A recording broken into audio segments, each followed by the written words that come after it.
Hey guys, in today's episode, the Electro Dragon could be coming to Clash Royale. Royal Giant and E-Barbs could get a buff sometime near in the future, and someone just got 8 logs in a single day using trade tokens. All that and more in today's episode of Clash World.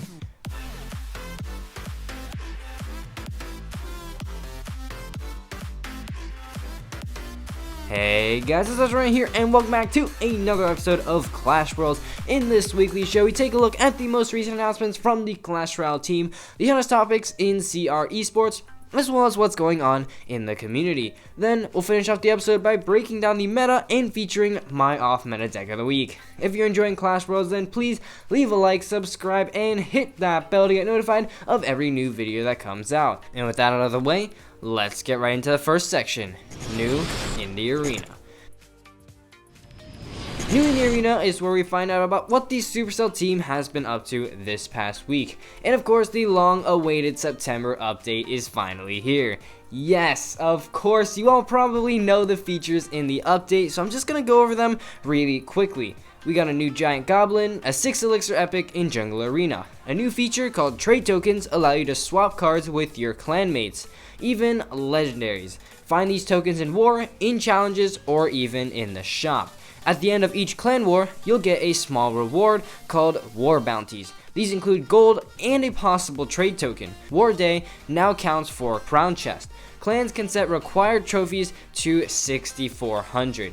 2v2 UI changes, emotes in chat, new 10 gem tournament. So, what do you guys think about the update? Let me know in the comments section below. I personally thought it was really solid, with features that are definitely designed to help free-to-play progression. Next up, with the new update comes a ton more leaks about what could be coming in the near future. SC Studios has quite a few of these leaks, coming up with several possible cards that might be coming up. Let's take a look. So the first one is some sort of Wolf Rider. I know almost nothing about this card, so I have no idea of how it's gonna work, so let's just speculate here. Maybe it could be like some sort of hog that does splash damage. I mean, the possibilities are just endless. Now the second leak is some sort of new bomber. This is how it would look in game. Unfortunately, the skin and kind of this gameplay sort of thing is all we have at this moment. We don't really know the specifics of this card yet. So of course, let's make some more speculation. So what I think this could be is like an actual wall breaker that heads straight for buildings. It has very little hit points, similar to the normal bomber, and as soon as it reaches the tower, it self-destructs, similar to a fire spirit, and does a ton of damage. And the third leak is, of course, the Electro Dragon from Clash of Clans. Also, we have some footage of how the dragon will look. It honestly looks really cool. As you know, the Electro Dragon has a super unique chain mechanic not seen anywhere in the game, so I'm presuming that that will be what the Electro Dragon does. Again, all of this is speculation, so don't really take my word for it, as all we have at the moment are just these short videos. Next up, Royal Giant and E-Barbs could be seeing a rework soon. Now before you all go down in the comments and whine all day, I said rework. Anyways, the Rumham tweeted out the Royal Giant and E-Barbs use rate and ladder. As you can see, Royal Giant use rates are actually lower than I expected, peaking at only 7% use rate at the 4,500 range. E-Barbs, on the other hand, have a bit of a higher use rate, rocking 18% in the 4K range. As a conclusion, the Rumham stated that both the RG and the E-Barbs are weak, and RG will be reworked first due to lower popularity. So yeah, this pretty much confirms a Royal Giant rework in the next few balances, so stay tuned for that. And also, once again, we have some new awesome Barbarian emotes. I really like them, and the dev team has been doing a stellar job at designing these emotes recently.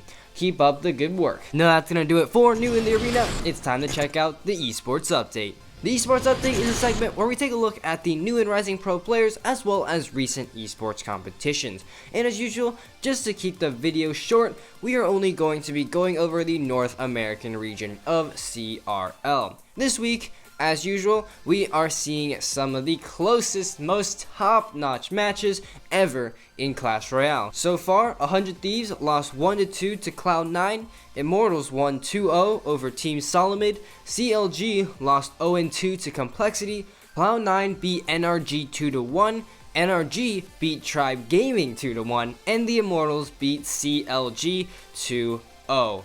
Really close right now. Here are the current standings. 100 Thieves still have not won a single match as of today. I honestly kind of feel bad for them. They're all really talented, but just can't seem to pull through in the closest circumstances. Looking forward to see how they play in the upcoming matches. Now that we're caught up with the most recent esports news, let's check out the Rising Rumors.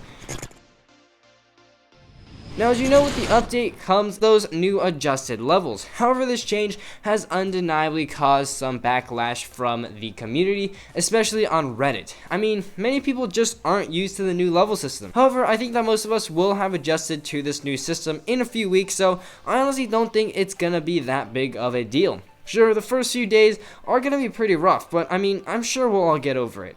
Other than that, response to the update has been relatively positive. As a Redditor said, the game is not perfect, but as someone who's played the game since launch, the changes that have been made since the RumHam has been brought on has been the best in the game. Additionally, communication is far better than it has ever been. We may not always agree with what's being done, but we know everything and the reasoning behind it. It also feels like a lot has been done to address the community concerns. Trade tokens, the mega influx of gold, and the quick reaction to royal recruits. I totally agree with this guy's statement. The way that the CR dev team now runs the game is so much better than it was a year or so ago, so huge props to the RumHam and the rest of the CR team as well. In fact, those people who join token trading clans are also seeing massive benefits. Here's an example. CMQ here, who had 2 out of 10 logs yesterday, in just a few hours had managed to get 8 logs and level his up to level 4. This is absolutely crazy and just shows the absolute power that these trade tokens can have if you use them just right. And of course, another episode of Clash Royale has been released. This episode is called The Fourth Musketeer and has some crazy events happening. Be sure to tune in and watch it on the Clash of Clans YouTube channel. And now that we've covered the trending topics in the community, let's go ahead and break down the meta. Let's start off with this tweet by Brandank. First GC after new balances. Royal Hogs are still really good even after the nerf, and Valk is much less effective at disposing of them. Giant and Golem Double Prince seem to be making a comeback as well. This meta is somewhat similar to the previous, just with less Valk and more Prince. Beatdown is seeing a pretty massive increase in popularity actually, and of course that also indirectly leads an increase in meta decks. Also, Lightning, man, Lightning is just so popular and so effective, so be sure to plop Lightning in your deck here and there. You can definitely get tons of value. So that's the current meta for you guys, and now let's check out the off-meta deck of the week. That's right, in each Clash Royale episode, I'm going to be featuring one off-meta deck that works in the current meta. This week's deck was featured by Cool Dude and is a super wild Prince Hog combo. It's actually really solid with effective ground and air coverage. Now, it does have a skeleton army, which many players don't really like, so you can also swap it out for a Goblin Gang if you like. Overall, you want to play this deck just like any normal Hog deck, applying good opposite lane pressure and utilizing the Fireball and Zap for support. So, with that out of the way, let's just get right into a battle. Alright, so looks like this battle is going to be against Golem Oscuro from the clan Catalunya. Wondering if this guy is running a Golem deck. But anyways, good luck to this guy, and, you know, starting off, we're kind of going to see what this guy's going to do. He's going to go in with a Princess. So we're going to go ahead and just straight up Fireball that out. Princess is really annoying for this deck to face, and, wow, he's going to give us the wow right there and cycle some Skeletons. So, right now, I'm really not sure what deck this guy is using. Princess and Skeletons aren't really used in the same deck together. So here, I think I'm just going to go ahead and kind of wait, see what this guy does, and then send in a Hog. See if, like, maybe he's running some kind of weird bait deck. And looks like he's got a Tesla. So, I'm thinking bait because, oh, nope, never mind. I've just been immediately proved wrong. Looks like it's going to be a Hog Rider. So, of course, Prince will go ahead and stop that Hog, so it only gets one hit on the tower. And here, I'm not quite sure what to do. I'll just kind of see what he has. Let's say it's a Prince. So now I'm just going to go in with a Skeleton army as soon as that mini P.E.K.K.A. crosses crosses the bridge. So there we go, Skeletons will take out that mini P.E.K.K.A. as well as finish off that knight. Skeleton army is just so effective if your opponent doesn't have the right answers. Here he's going to use a princess to take out those skeletons, but of course my wizard will splash that out. Now unfortunately, I think that princess will get a splash onto the tower, so that's kind of unfortunate, but wizard will finish off that princess and also walk right up to that tower right there. Get one hit, and there we go. Let's go ahead right here, get in a Inferno Dragon, and hover that mini P.E.K.K.A. for the hog. There's a hog. Get it down as fast as I can, and come on, can I stop it without any hits? And boom, get out of town. No hits from the hog, and he's gonna lightning, so that's a bit of an overcommitment in my opinion. So let's go in with the hog right there. That hog's connecting onto the tower. That is so much damage for me. We taking that tower down to 1,043 hit points. So really good start going into double elixir time. Let's see if we can capitalize on this lead and just wrap up a nice game. So he's gonna princess at the bridge, also go with a prince to take that. Let's do a skeleton army too. He hasn't shown a small spell. Oh man, he's got a one of those wizard things, and unfortunately a mini P.E.K.K.A. will be used to counter as well as a knight. So really well defended by him. And now he's probably going to go in with a hog to support with that knight. So let's go ahead and get a wizard down right there. And there is that, oh, well, whoops. I accidentally played down a hog rider, but it actually plays to my advantage. The hog actually tanks for that wizard. Here, let's actually go in with a prince. As the Tesla goes down, let's go ahead, let's see here.